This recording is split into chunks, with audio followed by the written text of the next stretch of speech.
Pakistan has called in its army to quell violence following Friday's deadly attacks on Shia Muslims in the garrison city of Rawalpindi. The army has now imposed a curfew in the city. Shia leaders say attacks on Shia mosques are increasing across the country. On Friday, at least 8 people were killed and many more wounded in the attack by gunmen on a Shia religious procession in Rawalpindi. Funeral ceremonies will be held for the victims on Sunday. Attacks on Pakistan's Shia community, which make up about a fifth of the country's population, have increased in recent years.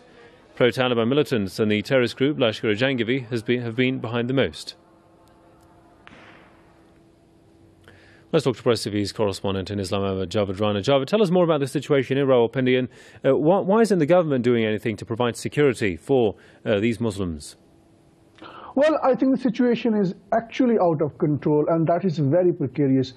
These are unprecedented, unfortunate moments in Pakistan's history where there seems to be very systematic conspiracy to create some sort of rivalry within the major sects of Islam, both Sunni and Shia. And we have seen so many attacks against the Shia Muslims, which many rival Sunni sects say that it's a sort of revenge attacks. There have been at least 6 worship places in the garrison city of Rawalpindi which came under attack from the rival Sunni groups.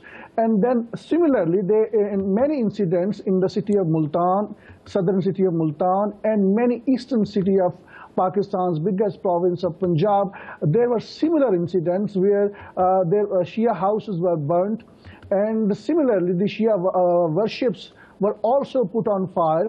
But that is just a tip of the iceberg of the situation in Pakistan. All this started on Friday when a Shia procession was passing through peacefully, apparently, and when it reached near a mosque, according to the Shia version of events, they are saying that the stones were thrown upon the procession, and then there was retaliation from the people who were inside the procession. Within hours, there was a huge incident where nearby mosque was burned, the shops were burned. Now, who is behind this? One sect is blaming the other, but the fact of the matter is something has gone terribly wrong, and some people are blaming that there is a third force. They are trying to ignite Shia-Sunni traditional clash between 2 major sects of Islam. Now Sunnis are blaming that as many as 50 people at least have been killed.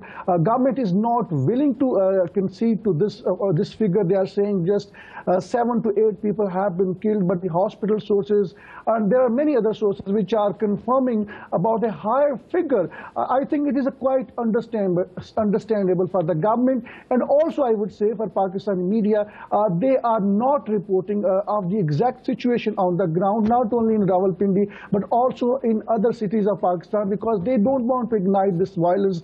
This is going to be an artificial violence which is designed by the enemy of Muslims to trying to create a wider cleavage between 2 major sects of Islam.